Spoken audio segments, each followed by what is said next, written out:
다음은 프린세스 크루즈의 운항 지역을 한번 살펴보겠는데요. 프린세스 크루즈는 프리미엄급 크루즈라서 짧은 7박 이하의 크루즈는 거의 운항을 하지 않고요. 7박 이상 일정을 주로 운항합니다. 100일이 넘는 세계 일주 크루즈도 운항을 하고요. 가끔 샘플러 크루즈로 4박이나 5박 크루즈를 1년에 몇 번 운항할 때가 있긴 한데 그 외에는 거의 모든 일정이 7박 이상이라고 보시면 되겠습니다. 특히 유럽 일정에서는 7박 왕복 크루즈보다는 7박 원웨이 크루즈를 지중해 쪽에서 많이 운항하는데요. 각기 다른 코스의 7박 크루즈를 운항하기 때문에 7박 플러스 7박으로 14박 크루즈를 연결을 하면 지중해 크루즈로서는 아주 좋은 일정이 나옵니다. 예전에는 그랜드 메디테라니언 크루즈라고 해서 14박 내외의 일정으로 운항을 했는데 몇 년 전부터는 7박 일정으로 끊어서 시간이 없으신 분들은 7박만 하셔도 되고 또 시간이 좀 충분하신 분들은 14박 일정으로 지중해 많은 기항지를 들릴 수 있는 지중해 크루즈를 하실 수가 있는데요. 시간이 더 많으신 분들은 7박 일정 3개를 연결해서 21박 메디테라니언 크루즈를 하실 수도 있겠습니다. 그 외에도 코펜하겐에서 주로 출발하는 10박에서 11박 북유럽 크루즈를 운항하기도 하고요. 이 크루즈는 샹크페테르부르크 러시아에서 출발하는 일정으로 이용을 하실 수도 있고 그 외에 영국을 일주하는 크루즈도 있는데 아일랜드, 잉글랜드, 스코틀랜드를 두루 둘러보실 수 있는 그런 일정의 크루즈도 있습니다. 15박 일정으로 남미 대륙을 아우르는 남미 크루즈도 있고요. 이 남미 크루즈와 더불어서 이구아수 폭포와 마추픽추를 연결하는 크루즈 투어 상품도 있고 그리고 파나마 운하 크루즈, 캐리비안 크루즈 전 세계 많은 다양한 곳으로 운항 중입니다. 특히 알래스카 크루즈에서는 가장 많은 크루즈선을 운항을 하고 있는데요. 홀랜드 아메리카 라인과 더불어서 가장 많은 수의 배가 글래시어 베이 국립공원에 들어갑니다. 프린세스 크루즈의 알래스카 크루즈 투어 상품도 알래스카 내륙에 5개의 산재항 호텔을 보유하고 있어서 10박에서 18박까지 가장 다양한 종류의 알래스카 크루즈 투어 상품을 보유하고 있습니다. 홀랜드 아메리카 크루즈도 그렇지만 프린세스 크루즈도 만약에 꼭 마음에 드는 일정이나 행선지의 크루즈 상품을 찾으셨다면 주저없이 선택하셔도 크게 실패하거나 실망하는 일은 없으실 거라고 생각을 합니다. 다음은 프린세스 크루즈의 선실에 대해서 한번 보겠는데요. 대부분의 크루즈선들처럼 프린세스 크루즈도 인사이드, 오션뷰, 발코니, 미니 스윗 그리고 스윗 선실들로 나눠지는데요.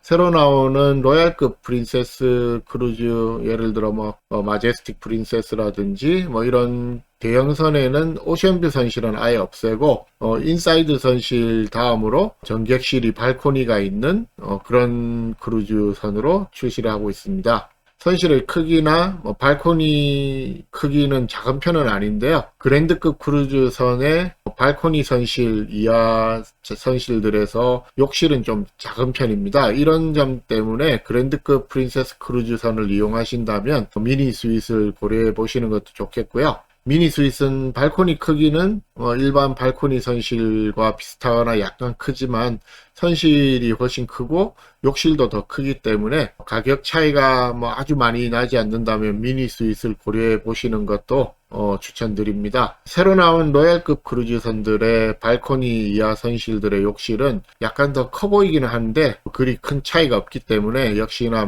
미니 스윗 고려해 보시기를 권해드리고요. 로얄급 크루즈선들은 발코니 크기가 좀 작은 편이라 이 점은 단점이라고 볼 수 있겠습니다. 요즘은 클럽 미니 스윗이라는 새로운 형태의 선실을 선보이는데요.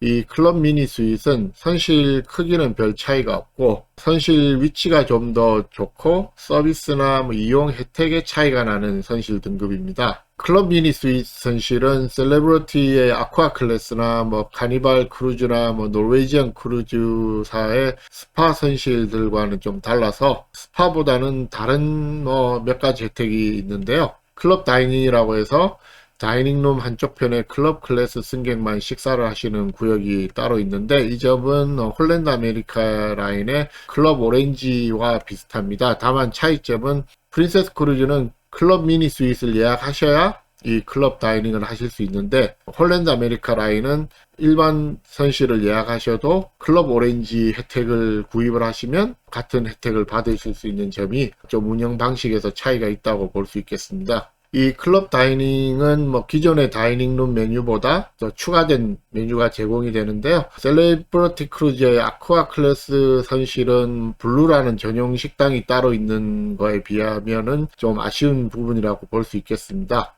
뭐 제 개인적인 생각으로는 가격에 비해서 큰 혜택은 없다고 생각을 합니다. 셀레브리티 크루즈의 뭐 아쿠아 클래스처럼 스파 시설을 마음껏 이용한다거나 뭐 아쿠아 클래스 승객만 이용하는 뭐 블루 같은 식당이 따로 있는 게 아니기 때문에 클럽 미니 스윗은 가격에 비해서 뭐 큰 가치가 없다고 생각을 하는데요. 그냥 일반 미니 스윗을 예약하시고 절약하신 금액으로 스파를 이용하시거나 스페셜티 식당에 쓰시는 게 더 낫지 않을까 생각합니다. 전체적으로 미니 스윗 이상의 선실을 이용하지 않는다면은 일반 선실의 욕실, 특히 샤워 시설의 크기가 작은 점이 프린세스 크루즈 선실의 가장 큰 단점이라고 할 수 있겠습니다. 다음은 프린세스 크루즈사의 요금과 프로모션에 대해서 한번 알아보겠는데요. 럭셔리 크루즈사들을 제외하고는 뭐 여태까지 크루즈 업계의 영업 방식은 일단 좋은 가격으로 승객들을 모객을 한 후에 배 안에서 좀 더 소비를 하게 유도하는 방식이었는데, 이 방식의 선두 주자는 역시 카니발 크루즈사입니다. 크루즈를 한 번도 안 가본 분들도 관심이 갈 정도의 저렴한 가격으로 크루즈 상품을 선전하고 판매를 한 후에 승객들은 뭐 일단 승선을 하면은 추가 비용을 쓰실 수밖에 없게 되는데요. 주류 판매나 뭐 스페셜티 식당, 옵션 관광, 카지노, 쇼핑, 뭐 사진 판매 등등 다양한 방법으로 승객들의 소비를 유도해서 영업을 했습니다. 그런데 이런 크루즈 업계의 흐름이 대략 한 2015년도를 기점으로 점점 변화가 되어 가고 있습니다. 그 선두에는 셀레브리티 크루즈사가 있는데요. 크루즈 요금의 선상 팁, 주류 패키지, 뭐 인터넷 등을 기본으로 포함해서 판매를 하고 있습니다. 셀레브리티 크루즈의 주도로 이제는 대부분 크루즈사들이 얼인클루시브 리조트처럼 거의 대부분의 비용을 포함해서 판매하는 방식으로 업계가 좀 변화해 가고 있는데요. 이런 추세에 맞춰서 뭐 홀랜드 아메리카는 Have It All이라는 요금 체계를 내놓고, 프린세스 크루즈도 프린세스 플러스라는 요금 체계로 프린세스 플러스에는 선상 팁과 주류 패키지 그리고 인터넷을 포함하고 있습니다. 프린세스 플러스 요금을 선전할 때는 추가로 뭔가 뭐 더 주는 혜택이나 뭐 특전처럼 선전을 하는데, 자세히 들여다보면 뭐 그냥 추가로 더 드리는 게 아니고 추가된 부분을 약간 할인해 드리는 그냥 새로운 요금 체계입니다. 그러니까 포함이 된 요금, 포함이 안 된 요금, 이렇게 두 가지로 나눠지는 거죠.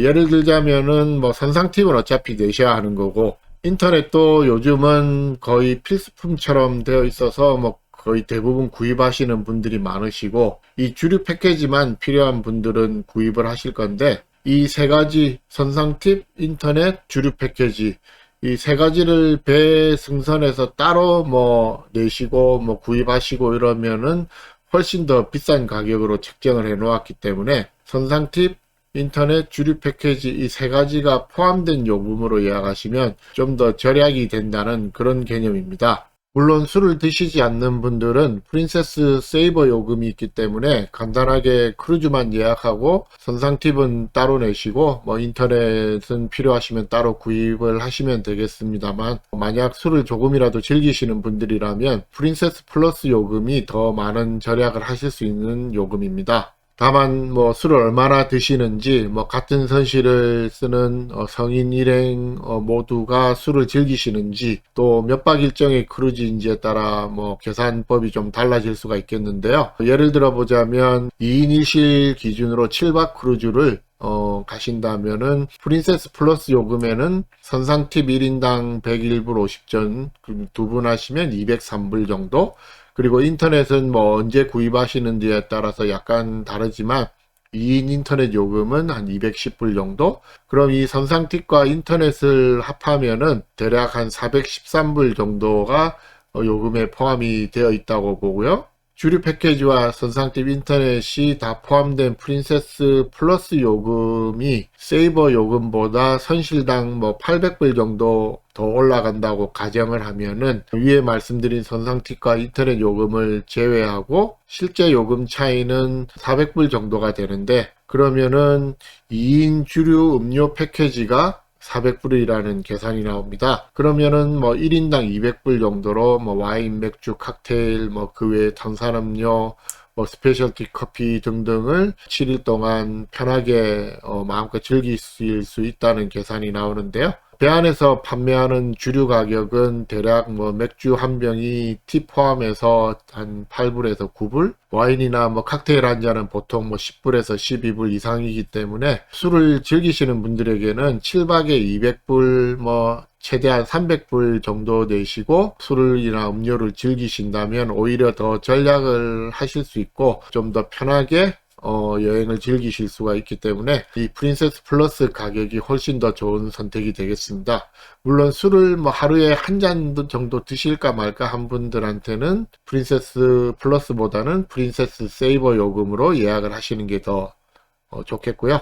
만약에 7박 일정에 주류 패키지를 따로 구입을 하시게 되면은 1인당 한 500불 정도 되기 때문에 7박 크루즈 기준으로 1인당 주류 패키지가 한 200불에서 300불 정도로 계산이 나온다면은 이 주류 패키지가 포함된 요금으로 하시는 게 훨씬 더 괜찮을 것 같습니다. 물론 예외가 있을 수 있는데요. 문제는 같은 선실을 이용을 하시는 성인 두 분, 친구분이 됐든 부부가 됐든 한 분은 술을 즐기시는데 한 분은 술을 전혀 못 하신다. 그런 경우에도 두 분 다 이 주류 패키지를 구입하시거나 받으시는 요금으로 하셔야 되기 때문에 그런 경우에는 사실 좀 손해가 되니까 약간 고민이 될 수도 있겠습니다. 아무튼 프린세스 크루즈에는 현재 프린세스 세이버 요금과 플러스 요금 두 가지가 있기 때문에 이 두 요금이 얼마나 가격 차이가 나는지 잘 확인을 해 보시고 말씀드린 대로 술을 얼마나 드시는지에 따라서 결정을 하시면 좋겠고요. 그 외 프린세스 크루즈에는 예약금이 아예 환불이 안 되는 스페셜 요금이 예전에는 종종 있었는데 요즘은 코로나 때문에 이 예약금 환불 불가 요금은 자주 나오는 것 같지는 않고요. 프린세스 크루즈의 예약금 환불 불가 요금은 로얄 캐리비언이나 셀레브리티처럼 항상 있는 요금은 아니고요. 가끔 나오는 할인 요금이라는 점이 좀 차이점입니다. 정리해서 말씀드리자면 다른 크루즈사에 비하면 프린세스 크루즈사의 요금은 비교적 간단하게 세 가지 중에서 선택을 하실 수가 있는데요. 주류 패키지 선상 팁, 인터넷이 포함된 프린세스 플러스 요금, 그리고 이런 게 포함이 아예 안 되고 좀 저렴한 프린세스 세이버 요금이 모든 일정에는 다 있고요. 그리고 가끔 예약금 환불 불가 스페셜 요금이 있습니다. 예전에는 지역별로 할인을 해드리는 레지던 스페셜 요금이나 한 55세 이상 승객들에게 할인을 해드리는 시니어 할인 요금, 그리고 어린이 특히 만 한 3세 미만은 아주 저렴한 인펜트 요금 등이 있었는데요. 대략 한 3, 4년 전부터는 이런 할인 요금은 더 이상 보이지 않는 추세고요.